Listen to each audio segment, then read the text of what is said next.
And Daisy, while the whole world is laughing at Australia and horrified, what really stands out is what you just mentioned, Daisy, is the abuse of authoritarianism or the abuse of police powers.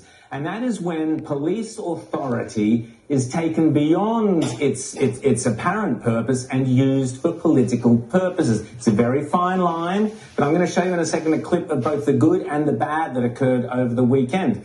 And what I'm just saying here, I'm not questioning the public health measures, and I'm not encouraging people to break the law or anything like that. Absolutely not. But what I am deeply concerned about is what we are seeing is political arrests. And that is the hallmark of tyranny. So, for example, in Victoria, Monica Smit, who is an anti-vaxxer, who has registered her own political party, Reignite Democracy, as a political party, she was arrested and has now been jailed for incitement, that dreadful word, that vague concept of incitement that the pajama girl was arrested for in Ballarat last year. There's that word again. She can only get bail if she dismantles her political party. Now that is worthy of East Germany. Then there was a character in Victoria, also in Victoria, seems to be a theme here, Marty Fokker, who was a cameraman who was arrested. And although he kept the camera running during the arrest, and these bozos didn't notice that they were being recorded, but he alleges,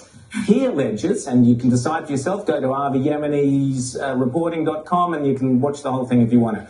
You decide. But he alleges that charges were being trumped up against him. Maybe, maybe not. That's for others to decide. But again, it does appear to be a political rather than a health arrest. So that's the bad stuff. But there is one good bit of news, which was in Darwin.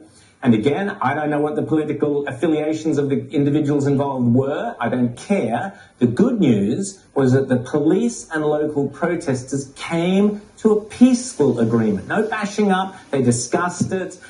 They decided, okay, so-and-so wears masks, so-and-so doesn't, we'll social distance. And it was done peacefully and in a civil manner, the complete opposite to the authoritarianism we're seeing in Victoria. So just have a watch at these three different clips of the way we are going in Victoria and hopefully the way we should be going, which is the Darwin example. We just from the Springvale Police Station. At the moment, we need to have a chat to you about a matter of informant, so I need to place you under arrest for that, okay? Pardon? At the moment, you're under arrest for incitement. Have you guys been following me? You do not have to say I do not even need to say that you may report in evidence. Do you understand that? Do you understand that, Monica? No comment. Okay. Please share this video as much as possible. Monica Smit has just been arrested for incitement. For me, please. Fine, we're sending that in half. What about your mask, mate? Have you got an exemption? Hang on, babe. So what have I done wrong? One guy, I'll just look at the council. The other one's a number. Transport male and female back to west. Right, then they think we can do that, really. 5:15. Yeah. We're willing to allow you to have your speeches and all those sorts of things. All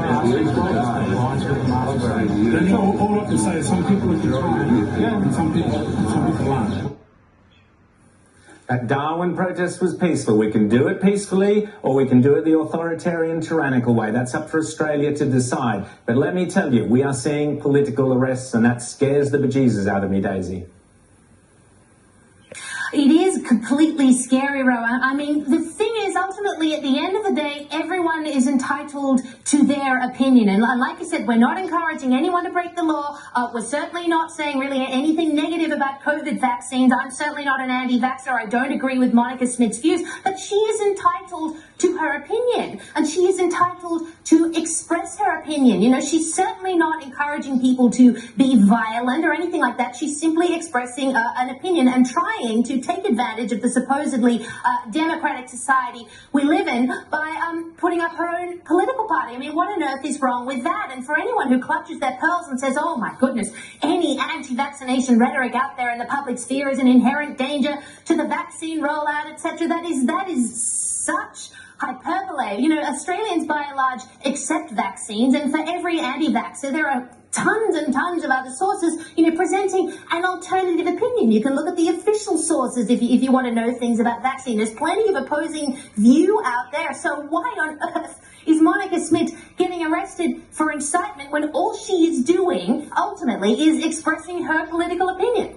And I think what's scary as well in the political process, James, is for me the red line is vaccine passports. I've been saying this for a year. Mandating any kind of anything really in a democracy to this extent is thoroughly unacceptable. When Craig Kelly, the MP, now leader of the United Australia Party, tried to get a motion up simply saying no to vaccine passports, both the Liberal Party and the Labor Party last week voted against it. So as far as Liberal and Labor are concerned, vaccine passports are a thing that's going to happen.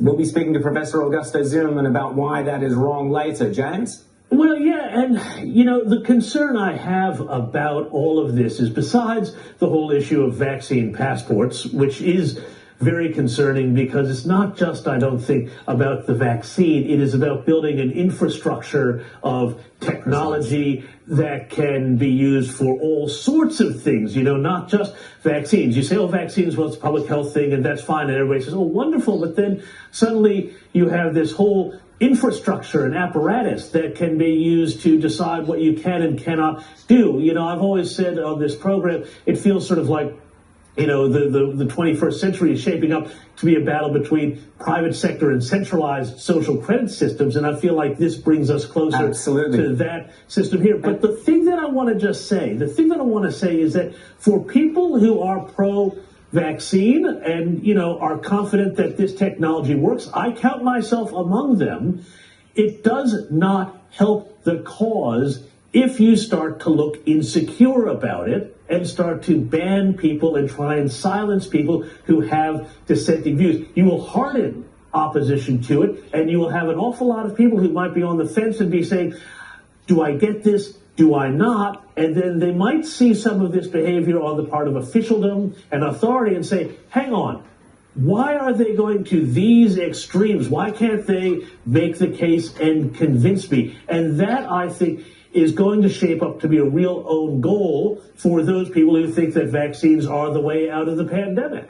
The Liberal Party have sitting in front of them the gift of the next election. And I can tell you right now what that is, and that is to promise freedom as opposed to Labor's lockdowns. If they do that, and if they promise no vaccine passports, if they actually get on board that agenda, they will win easily, no problem, because that is the red line, and more people will start to realize it. Naomi Wolf, the classic left-winger feminist, I never thought I would agree with her. I find agreeing with her more and more, has said that vaccine passports are the absolute defining line of tyranny. The moment we go down that path, it is tyranny. That's a famous left-winger speaking. So there you go. Let's move on.